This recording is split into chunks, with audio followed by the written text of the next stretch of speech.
Why did I become a voice actor? I don't know. That's the question of the year of my life. I don't know why anybody becomes an actor. It was something I was kind of called to do. I just always was drawn to acting, and I never originally intended to be a voice actor. To me, when I was coming up, a voice actor was, Mel Blanc, the voice of Bugs Bunny. You had to be able to do all the kinds of weird stuff. And so when I discovered that I could actually do this and get paid, it was a revelation. Because it's hard to when you're trying to become a professional actor, it's really difficult to break in. I don't care how good you are.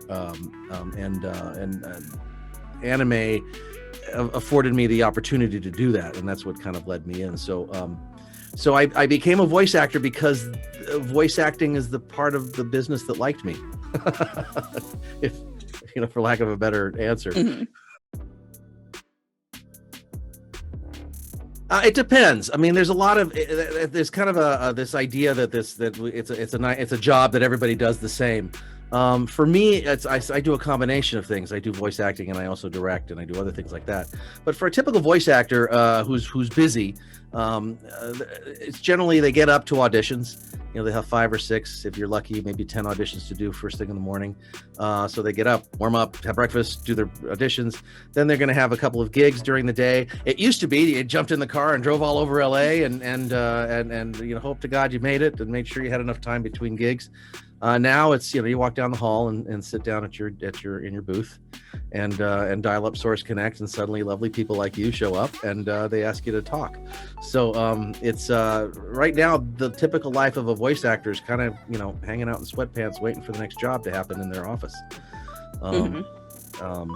It's and then at the end of the day you got a lot of auditions. In fact, when I'm done with this, I have 7 auditions I have to do. So I'll record them today and I'll edit them tomorrow and send them in on time. So that's it. It's a constant. When you first start out, I'm noticing from my friends who do. They're not only it's a combination of that, but most of them have day jobs or at least some small part-time jobs to help support when it gets slow. And then there's always the inevitable classes when you're first coming up. You need to train, you need to take classes, and there's other people, and there's meetup groups, and then those who are really adventurous will go do theater. Although that can't be done right now. I haven't done one of those in a while. It's been about 6 years since I've done any theater.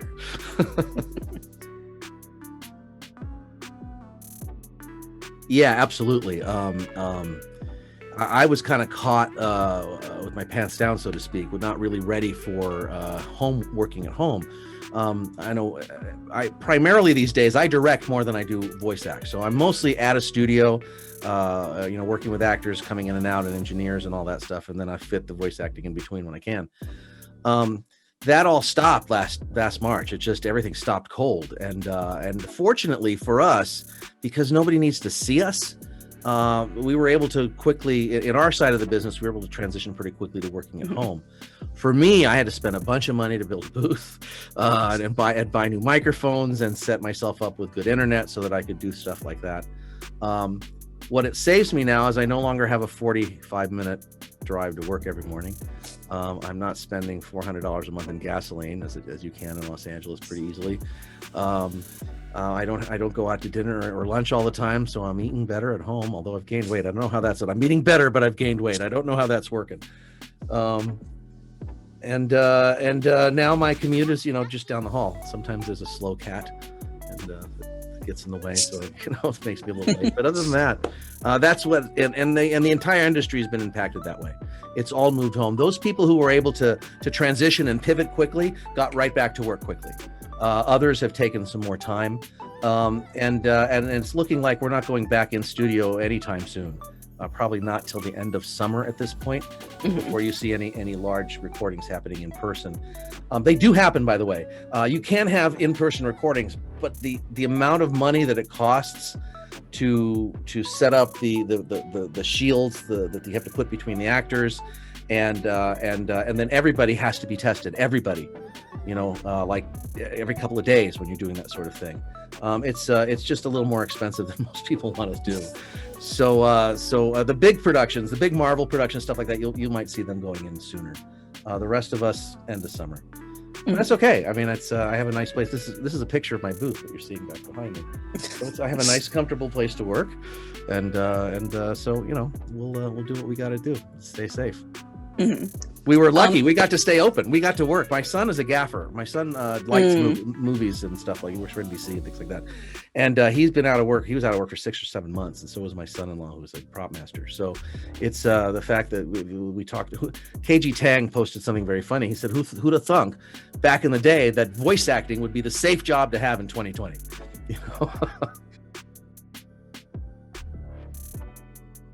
I've had a lot of good luck. I gotta say, I've been very fortunate in my career. The biggest challenge was getting started, which is the biggest challenge I think for anyone. Finding that little way in, that the place where someone will take a chance on you as an actor, or a production that needs exactly what you can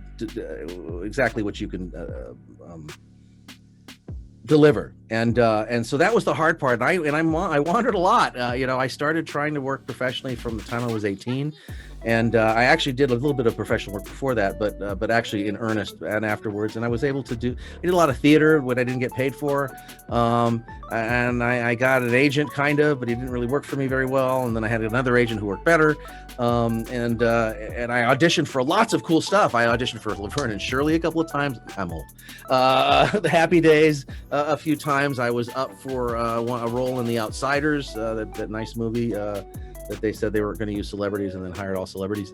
I did all of that, but I was just knocking on doors for a long time until I found voice acting, and that kind of opened the door for me. So finding that little niche, and even then, it was the first job I got was a movie called The Sea Prince and the Fire Child, and it was like 18 months till I worked again.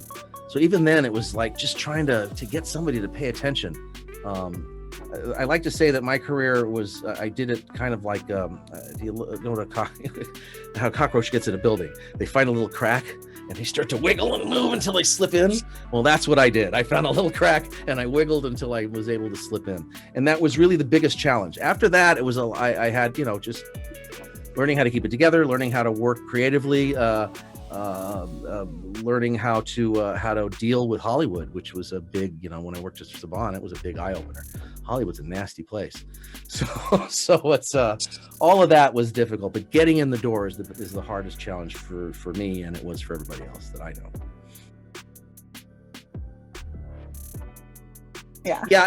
I looked up to method actors. So in the time, that was Al Pacino and De Niro and even Christopher Walken to a certain extent, although I always thought he was kind of weird. But those are the people I looked up to who really kind of took on the naturalistic acting, which I really wanted to do and never felt I mastered back then. And I was those were the people I looked up to. The voice acting, and later as I moved into voice acting, I started to really look up to those people who were just ahead of me, the people who were helping me, who knew how to find a nuance, just the right way to read a line, or just the right amount of emotion to put in a sound to create a reaction from the audience. Those are the people I really look up to. And increasingly now, the people I teach a lot now. I have a kind of a school that I work with.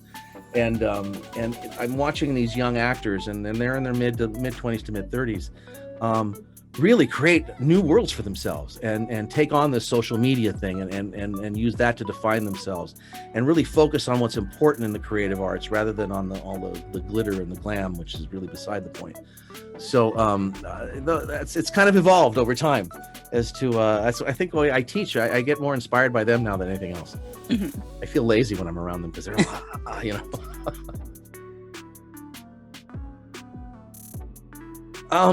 There's two, and one of them I can't even remember the name of the show. I had just returned to voice acting after a long absence, and I played a 16-year-old boy who was training to be a samurai, and it was very much a heart piece. And I had just finished doing some theater, and every time I got off a stage doing theater, my acting always got better on voice. So I was able to really access the stuff then, and that was, and I wish I could remember the name of it. The other one is Gungrave. It's kind of more, it's one of my more obscure titles, but in that I played a villain for the very first time, and he was a villain that had to be likable, and had to be attractive to women and all that stuff, and very a very open personality, but was a vicious killer who killed his own brother. And I had to play that balance. It was really hard to do, and I thought I pulled it off. So I was really proud of that. Mm-hmm. Everything else has kind of come off of that. So Lupin has done really well, but he's not hard to play. It's a pretty easy character to play because he's just kind of be playful, and then that's Lupin. And I think I'll include Minato from Naruto in this list as well, because and that I have to give credit to Mary Elizabeth McGlynn, who directed me through all of that, and through the beginning, those early episodes and games, and where she was able to pull out a performance out of me that I didn't know I had. And so that's my list. Mm-hmm. I'm gonna say Minato, and it's because of the I was a pretty young parent. My son was born when I was 23 years old, and so I have an instant bond with Minato in that respect, that he's a very young parent, even though, and he dies, so he stays young the entire time. But he's also about family, and he's about his heart, and he's about protection, and he isn't about himself. And so that's what I kind of always want to strive to be. I'm an actor. I rarely achieve it, but I strive for that, and so I really admire him, and I like that character. So I think that's the one I relate to the most.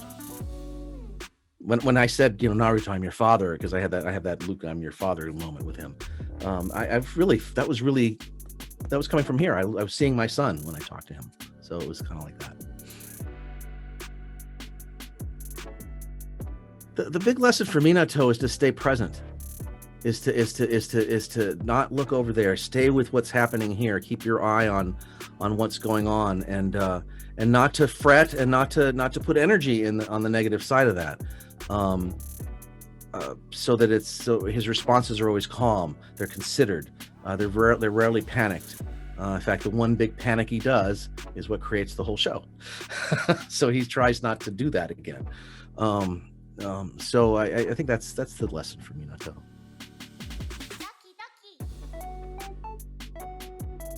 In almost every positive way. I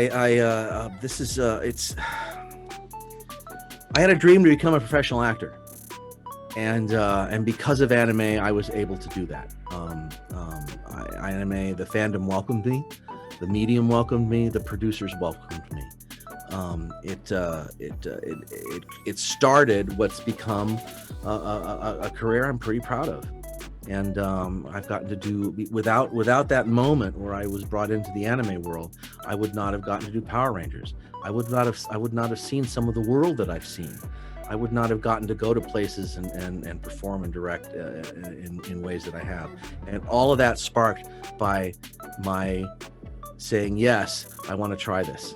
I want to do this medium. I want to try this thing that at the time was called Japanimation. I can't believe, that's what they called it when he first told me about it. But that soon changed. That was about a year or two before they went, we're not going to call it that anymore. And so it led to everything. And I have family. I've raised a family. I have grandchildren. I own a home. All of that stuff came out of that moment and this medium, which continues to welcome me. And continues to embrace what I do and appreciate what we do and talk to me like you guys are, and so I think I owe everything to anime, everything. It gets better. It gets easier as you've been doing it longer. The biggest stress, look, I mean, there's always creative stress. Every time I am booked to direct something or act something, especially if it's in a medium or in a genre that I'm not familiar with, I get nervous, and there's that challenge of passing through that. For me, I've been doing it for such a long time that I don't fret so much. I know we'll get to it. I know that I'm not alone too. There's directors and writers and producers in the room there are resources. And once I figured out that they weren't against me and they actually wanted me to succeed, that just opened the door for me to ask questions and interact with them. So that's part of it.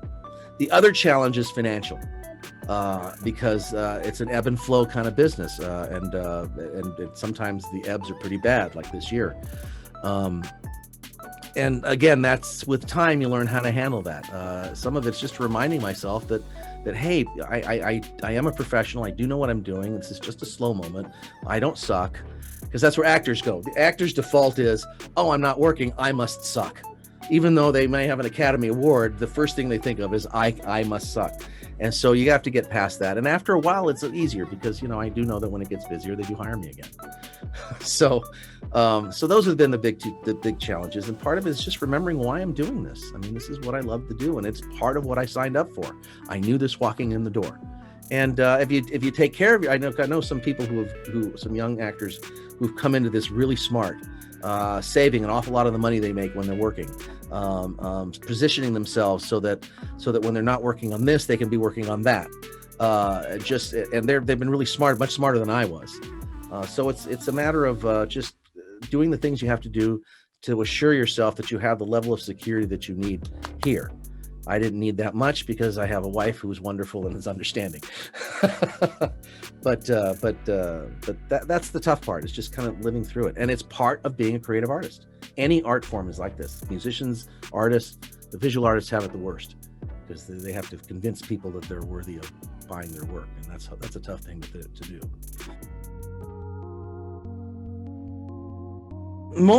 First of all, to enjoy the journey, because most people that try to become actors don't. I mean, professional, to get paid for it. And the next thing is that you don't have to be paid to be an actor. Acting is a vocation. It's something you're called to do. Whether or not you get paid for it, well, that's another story. And a lot of that has to do with politics and time and luck and what you get exposed to. I have friends that I came up with who never got the opportunities I got, and they don't work in the industry, and I do. And it just happened, but they were more talented than I was. So enjoy the journey. Enjoy that journey of performing your art when you can, in any way you can. That's number one. Number two, have patience. You think that you're ready when you get out of college, and you're not. You're just not. And there's a level of comfort in professional world that you have to get to. And it's a comfort in knowing yourself, and it takes a while to get there. There's no way to rush it. And so you have to be patient, and patient enough also to develop enough clientele that knows you, so that you can start working steady and maybe quit your day job. But don't be afraid to work your day job. That's okay too. Yeah, so it's patience. And the third thing is to focus on the acting. It's not about your voice. It's about the acting. There are 3 or 4 people in Hollywood that do all of the funny voice stuff that you hear. Everybody else has to be good actors. Okay, so and there's a lot more of those roles than there, and there are specialists for the funny voice roles. So you want to just focus on the acting.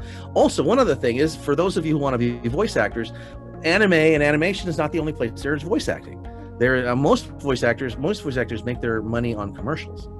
So that's something you can do anywhere. You don't have to move to Hollywood to do that. I learned how to do commercials, doing local commercials in Bakersfield, California, in the Central California Valley. I was the spokesperson for Guardian Federal Savings and Loan for a year, and I got $25 a spot. Woohoo! But I learned how to do commercials there, and it was very worthwhile to do that. So that's my advice. And train, and practice. When you finally start to jump in, you're up against me. Every day of my life, I'm in a 8 hours a day. I'm in a studio, either directing or I'm acting. One of those two things is happening every day of my life. So I'm very well practiced. You go up against a Steve Bloom, he's doing 4 or 5 commercials a day, plus a major cartoon every day of his life. So if you want to compete with us, you got to practice. You have to find ways to practice at home. And having these rigs that we all have now to do Zoom meetings is the perfect way to do that. So those are the things that I think young actors should think about doing before you come to LA, before you go to Dallas, before you go to New York, before you do any of that stuff. Also, when you get in the business, don't be afraid to do other things. If you can wiggle your way into one place, say yes a lot. I started to say yes to things, and I ended up a producer at Saban. I ended up writing Mighty Morphin Power Rangers because I said yes to things. I wasn't a writer before that, but one thing led to another. So even though I know an awful lot of people who get into voice acting, and don't end up doing that as a main part of their living. They mostly direct, or they write, or they produce things, or do other parts of it. So it's a even if you don't end up at voice acting, if you can get in through that might open up other avenues for you to be creative. And I found just as much joy and happiness and fun in working on those shows behind the scenes and behind the camera that I ever found in front of it. In fact, a lot less pressure, except when you were the producer, because then people yell at you about budgets, but that's another interview.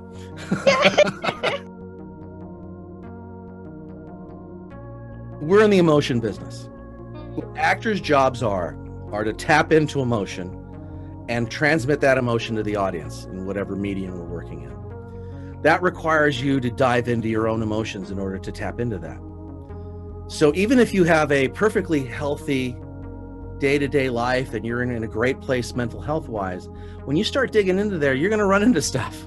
Occasionally you're going to trip over stuff. It's going to trigger you. And when you're in those circumstances, it's really helpful to have a therapist around that knows you, that understands and can help guide you through that and get you back on track. Because it can knock you for a loop pretty quickly. It depends on how deep you get into characters. It depends on what medium you're working in. When you're working in film, it's very intimate and it gets very real very quickly. If you're really acting in the way in which, if you're using proper technique, it gets very real very quickly for you, and you can trip into some stuff you're not. So that's number one. Number two, one of the things that I tell people is that you have to understand that you're going to get rejected for 99.9% of the roles that you go for. My best year ever, and when I was paying attention, I did like 20%, 25%. That was extraordinary. I was dancing that year. Yeah, it's so most of the stuff, and now my percentages are down under 10 since you know. So it's you have to understand the rejection isn't personal. It isn't you. They're not rejecting you. They're just saying you're not right for this role. And so you need somebody also to help guide you through that, because as much as I can tell you, it still feels really crappy when someone says no on something you really wanted to do. I try not to want the roles I audition for, because so I can get them. And every time I really find one that, oh God, I really want this one, that's the one I don't get. I don't get anywhere near it. So it's helpful for that. And I just think it's, as an actor, you kind of, as part of your personal health, I mean, you need somebody in your life that can do that. That can be, and a therapist will do it. Athletes have coaches and trainers, and it's the same thing for an actor. But because your emotion is your thing, so you need a trainer for emotions, and that's what a therapist does for you. And if you're coming in with mental health issues, well, absolutely, you want somebody holding your hand through that in order to help you cope and center you while you're doing this stuff. Keep it real for yourself. Well, remember, I'm playing the characters, so I get to actually experience it. For me, when I have a really heavily emotional character, it's cathartic. I call it it's voiceover by therapy. It's therapy by voiceover, and so I use that because I take my own experience and put it into the character. To the extent that you can do that, that's actually quite healthy, because it's a way of it's that self-expression in a way that's healthy and productive. They all are for me. Just because of what I just said. Minato, especially, it helps me. It keeps me in touch with what it felt like to be a young father, because that was really special to me.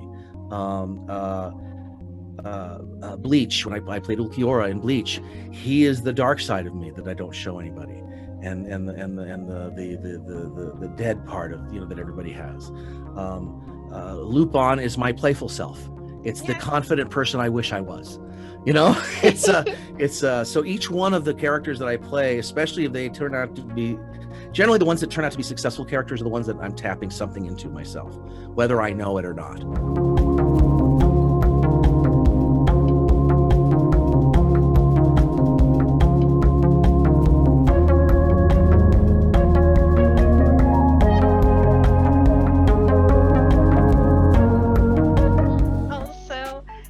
Thank you so much for everything, and we did want to add in a cute little fun game, if that's okay with you, to end like the interview on a very light note.